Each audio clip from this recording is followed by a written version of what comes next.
Hello my dear students. आज हम आप लोगों के लिए लाए हैं बहुत ही ज़बरदस्त मैथ का क्वेश्चन जो कि आपके एग्जाम के दृष्टि से बहुत ही इंपॉर्टेंट है। तो चलिए मेरे वीडियो को फटाफट लाइक कर दीजिए, कमेंट कर दिए और अभी तक मेरे चैनल को सब्सक्राइब नहीं किए हैं तो फटाफट सब्सक्राइब कर लीजिए, ठीक है। तो ये जो क्वेश्चन है आपके एग्जाम के दृष्टि से बहुत ही महत्वपूर्ण है, तो मुझे उम्मीद है कि आप मेरे वीडियो को अंत तक जरूर देखिएगा और आपके एग्जाम में जो क्वेश्चन पूछे जाएंगे इसी टाइप के पूछे जाएंगे, ठीक है। तो चलिए यहाँ पे ये क्वेश्चन हम देखते हैं। सबसे पहले क्वेश्चन हम यहाँ पे 5 क्वेश्चन करेंगे इसमें, ठीक है। 1, 2 और यहाँ पे 3 नंबर और ये 4 नंबर और ये क्या है 5 नंबर है, ठीक है। तो सबसे पहले हम क्वेश्चन नंबर इसमें 1 देखते हैं जो कि हम क्षेत्रविधि से क्वेश्चन लेकर आए हैं। तो सबसे पहले यहाँ पर देखा जाए और ये क्वेश्चन हमेशा किसी न किसी एग्जाम में पूछा गया है। तो मुझे उम्मीद है कि ये जो क्वेश्चन है आपके एग्जाम के लिए बहुत ही फायदेमंद साबित होगा। तो आप लोग मेरे वीडियो को अंत तक जरूर देखिए। चलिए हम क्वेश्चन को बनाना स्टार्ट करते हैं। कार्यक्रम से 6 सेमी, 8 सेमी और 10 सेमी त्रिज्या वाले धातु के 3 ठोस गोलों को पिघलाकर एक बड़ा गोला बनाया गया है। तो परिणामी गोले की त्रिज्या ज्ञात कीजिए। क्वेश्चन समझ में आया? कोई 3 गोला है छोटा-छोटा, उसको मिलाकर क्या किया गया, पिघलाकर एक बड़ा गोला बनाया गया है और उस बड़े गोले की त्रिज्या हमें ज्ञात करना है, ठीक है। तो चलते हैं यहाँ पे देखते हैं। तो एक बात यहाँ पर ध्यान रखना है कि जो छोटा गोला है, छोटा गोला मिल कर क्या बना है, बड़ा गोला बना है। तो जितना छोटे गोलों को पिघलाया जाएगा और जितना आयतन निकलेगा, जितना मटेरियल इसमें होगा उतना ही बड़ा गोला मटेरियल लगाएगा, ठीक है। तो लिखेंगे बड़े गोले का आयतन बराबर बड़े गोले का आयतन बराबर हो जाएगा तीनों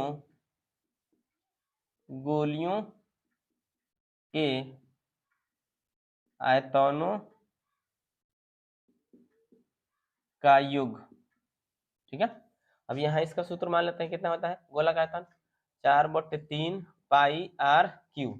इसको ही मान लिया जाए 4/3 pi r cube plus 4/3 pi r cube plus 4/3 pi r cube, ठीक है। यहाँ पर 3 है तो इसलिए 3 को लिखा गया है। अब एक बात और यहाँ पर ध्यान रखना है, पहचान के लिए इसको हम R1 मान लेते हैं, इसको R2 मान लेते हैं और इसको R3 मान लेते हैं, ठीक है। अब यहाँ से देखेंगे क्या करते हैं, 4/3 पाई आर क्यू बराबर सब में 4/3 पाई दिख रहा है ना, कॉमन कर लेते हैं। तो 4/3 पाई जब कॉमन करेंगे तो यहाँ पे क्या बचेगा, R1 की क्यू प्लस R2 का क्यू प्लस R3 का क्यू, ये ना बचेगा।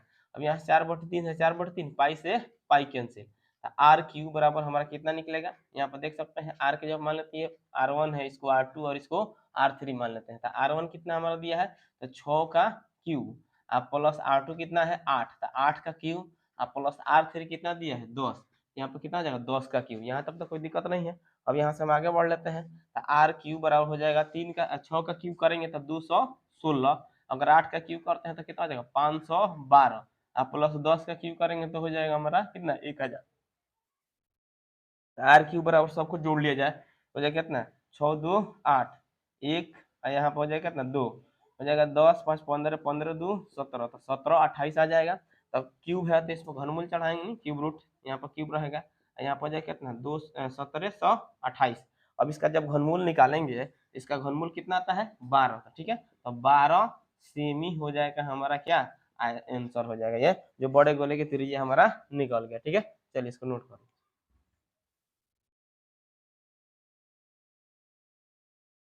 आइए इसके बाद हम देखते हैं इसमें जो दूसरा क्वेश्चन है, कह रहा है कि 14 सेमी परिधि वाले वृत्त की त्रिज्या ज्ञात करें। एक वृत्त है जिसकी परिधि दिया गया कितना, सॉरी 44 सेमी है, ठीक है। तो 44 सेमी वृत्त की परिधि दिया है, उसका हमें त्रिज्या ज्ञात करना है। तो लिखेंगे क्या, जो दिया उसी को लिख देंगे, वृत्त की परिधि बराबर कितना दिया है 44 सेमी। इसका सूत्र क्या होता है, तो 2 पाई आर बराबर हो जाएगा कितना 44। तो 2 का 2 पाई का मतलब कितना होता है 22/7 इंटू आर बराबर हो जाएगा कितना 44।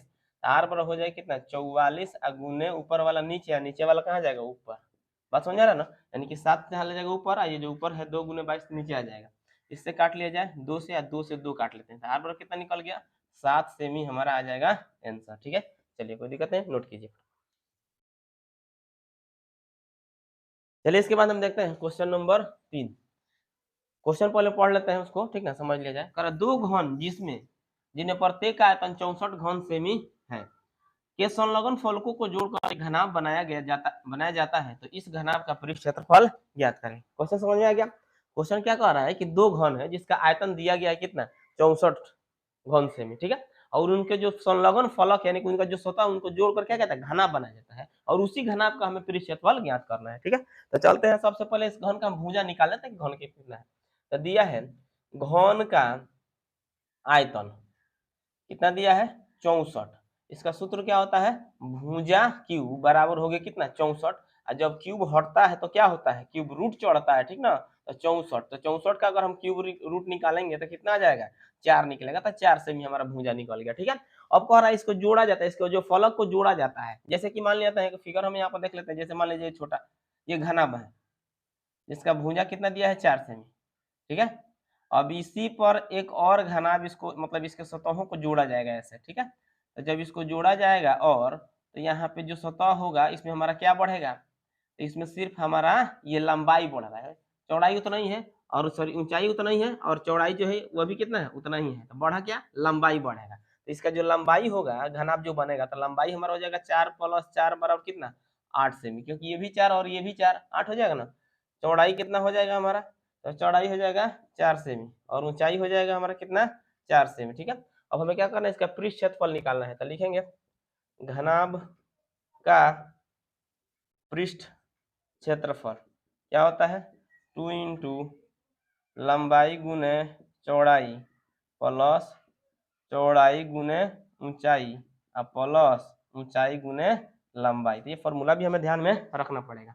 अब आगे देखते हैं यहाँ से बराबर है तो बराबर 2 है तो 2 लंबाई हमारा कितना है 8 है गुने चौड़ाई कितना दिया है 4 प्लस फिर चौड़ाई कितना दिया है 4 और ऊंचाई कितना दिया है 4, फिर यहाँ प्लस करेंगे ऊंचाई कितना है 4 है और लंबाई कितना है 8 है, तो यहाँ पर 8 रख लेते हैं। ठीक है, अब यहाँ हो जाएगा 2 8 चौके 32 प्लस 4 चौके 16 और फिर 8 चौके 32। ठीक है, अब सबको जोड़ दिया जाए तो जब 2 6 8 8 2 कितना हो गया 10 हो जाएगा 3 1 4 4 3 7 सॉरी मिस्टेक हो रहा है 6 2 8 8 2 10 के 0 हाथ में 1 3 3 6 6 1 7 7 1 कितना हो गया 8। अब इस कोष्ठ को मतलब क्या होता है गुणा होता है, तो 2 गुने कितना हो जाएगा 80 और गुणा कर देंगे तो 8 दूनी 16 यानी कि 160 सेमी स्क्वायर हमारा क्या आ जाएगा आंसर आ जाएगा। बात समझा रहा हूँ, तो इसमें इसी तरह क्वेश्चन बनेगा, नोट कीजिए इसको। चलिए इसके बाद हम अगला क्वेश्चन देखते हैं। कह रहा है कि 45 सेमी ऊंची बाल्टी की त्रिज्या 28 सेमी और 7 सेमी है, तो बाल्टी की धारिता ज्ञात करना। ठीक है, जब भी बाल्टी कह दे या गिलास कह दे तो समझना शंकु के छिन्नक की बात हो रही है। ठीक है, तो यहाँ पर दिया है उसका ऊंचाई दिया है कितना 45 सेमी, जैसे कि मान लेते हैं यह एक बाल्टी मान लिया जाए। ठीक है, यह एक बाल्टी है जिसकी कुल ऊंचाई दिया है कितना 45 सेमी, यानी टोटल ऊंचाई जो है कितना दिया है 45 सेमी। ठीक है, और इसकी जो त्रिज्याएं हैं मान लेते हैं यहाँ से इसकी त्रिज्या हो गया और इसकी जो त्रिज्याएं है दिया 28 सेमी और क्या दिया है 7 सेमी।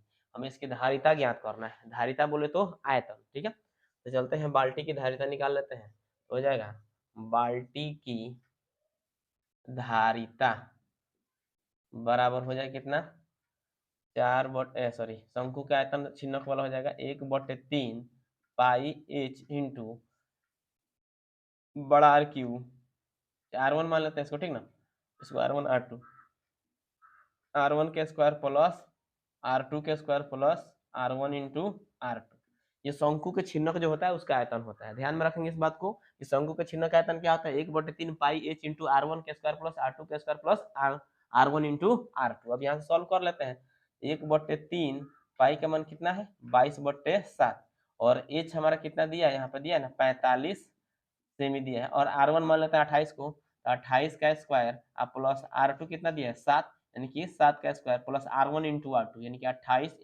गुणे कितना आ जाएगा 7। ठीक है, अगर हम यहाँ पर चाहें तो इसको हम काट सकते हैं 15 तिया 45 गुणा कर लेते हैं 22 में 15 से, तो 15 दूनी के 30 कितना बचेगा 3 अब 15 दूनी के 30 और 3 कितना हो गया 33/7 यानी कि 330/7 आ जाएगा। ठीक है, अब 28 का स्क्वायर कर लेते हैं, तो 28 का स्क्वायर करेंगे तो आ जाएगा 784 प्लस 7 का स्क्वायर करते हैं तो 7 7 49, 28 में 7 से गुणा करेंगे तो 8 7 56 7 दूनी के 14 और 14 कितना हो गया 5 19 यानी कि 196 आ गया। ठीक है, अब यहाँ पर इसको लिखते हैं 330/7, अब सबको जोड़ लेते हैं 9 6 15 15 4 19 के 9 हाथ में बचा कितना 1 और 9 और 4 13 और 13 8 कितना होता है 21 और 1 22 के 2 हाथ में 2 हो जाएगा 1 और 7 कितना हो गया 9 9 और 1 9 9 एक कितना हो गया 10, ठीक है। यानी यहाँ पे देख लेते हैं 9 4 13 13 8 21 22 के 2 हाथ में 1, यहाँ पर जाए 7 7 1 8 8 2 10, ठीक है। 10 से 29 हो गया। अब यहाँ पर इसे हम भाग देंगे तो हो जाए कितना 7 एक कम 7, बचा कितना 3, 32 हो गया। तो 7 चौके 28, कितना बचेगा 4, तो 9 आ गया तो 49, तो 7 7 49, तो हो जाए कितना 330 गुने 147। अब हम क्या करेंगे यहाँ पर गुणा कर लेंगे कितना में 147 में 330 में गुणा करते हैं 147 से, तो 0 21 7 3 21 के एक हाथ में 2 7 3 21 2 कितना हो गया 23। अब इसको गुणा करते हैं 0 4 3 12 4 3 12 1 13, यहाँ हो जाएगा 0 3 3, जोड़ ले जाए तो 0 1 3 2 5 3 3 6 2 कितना हो गया 8, यहाँ हो जाएगा 3 1 4, यानी कि आ जाएगा हमारा कितना 48,510 सेमी क्यू, और यही हमारा हो जाएगा क्या बाल्टी की धारिता। कोई दिक्कत नहीं है, चलिए फटाफट नोट कीजिए इसको। चलिए देखते हैं इसके बाद अगला क्वेश्चन, बहुत इंपॉर्टेंट क्वेश्चन है हमारे एग्जाम के लिए, ठीक है। पढ़ते हैं। मॉडल बनाने वाली मिट्टी से 24 सेमी और आधार त्रिज्या 3 सेमी वाला एक शंकु बनाया एक बच्चे ने इसे एक गोले के रूप में बदल दिया, तो गोले की त्रिज्या ज्ञात कीजिए, ठीक है। कोई मतलब दिया गया कर एक मिट्टी है, उसके मॉडल से मिट्टी के मॉडल बनाना है जिसके ऊंचाई दिया कितना 24 सेमी और त्रिज्या कितना है 3 सेमी है, ठीक है। शंकु बनाना है, उस मिट्टी से क्या बनाना है शंकु बनाना है, लेकिन कोई बच्चा है जो गलती से उसको क्या करता है गोला के रूप में बदल देता है, तो पूछा गया कि उस गोले की त्रिज्या क्या होगी। तो एक बात ध्यान में रखना होगा, जितना मिट्टी हम शंकु बनाने के लिए रखेंगे उतना ही मिट्टी से गोला बनेगा। इसका मतलब क्या हुआ कि जितना शंकु का आयतन हुआ उतना ही गोला का आयतन हो गया। बात समझ जाएगा ना। लिखेंगे प्रश्न से, यानी कि गोले का आयतन, तो गोले का आयतन बराबर हमारा हो जाएगा क्या शंकु का आयतन होएगा, ठीक है। शंकु का आयतन, ठीक है। तो गोला का आयतन क्या होता है 4/3 पाई आर क्यू बराबर गोला का शंकु का आयतन होता है 1/3 पाई आर स्क्वायर एच। यहाँ तक किसी को कोई डाउट वगैरह तो नहीं है। आगे बढ़ते हैं। हम चाहे तो इसको पाई से पाई कैंसिल कर सकते हैं, 3 से 3 कैंसिल कर सकते हैं, आर से आर कैंसिल नहीं कर सकते हैं। क्यों? क्योंकि उसका आर कुछ अलग है, इसका आर कुछ अलग निकलेगा, ठीक है। यहाँ देख लेते हैं, तो 4 यहाँ हो जाएगा आर क्यू बराबर इसका आर हमारा दिया ना शंकु के आर यानी कितना दिया है 3 सेमी, यहाँ पर 3 का स्क्वायर कर लेते हैं और ऊंचाई हमारा कितना दिया है 24 सेमी, तो यहाँ पर हम 24 रख लेते हैं, कोई दिक्कत तो नहीं।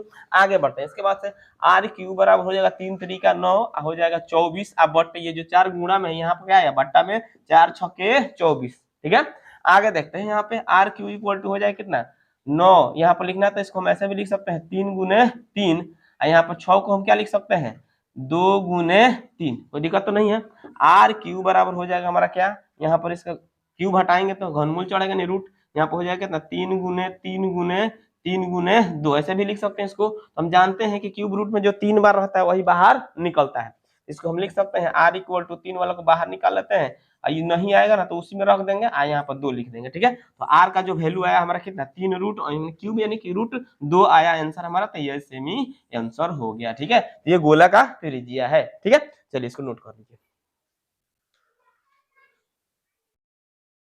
चलिए मेरा वीडियो आपको अच्छा लगा हो तो फटाफट लाइक कर दें, कमेंट कर दें, अपने दोस्तों में ज्यादा से ज्यादा शेयर कर दें, और यदि आपने मेरे चैनल को अभी तक सब्सक्राइब नहीं किया है तो सब्सक्राइब कर लें, और मैं इसी तरह आप लोगों के लिए इंपॉर्टेंट क्वेश्चन लाता रहूंगा। और आज के लिए इतना ही, फिर मिलते हैं अगले क्लास में, तब तक के लिए जय हिंद जय भारत।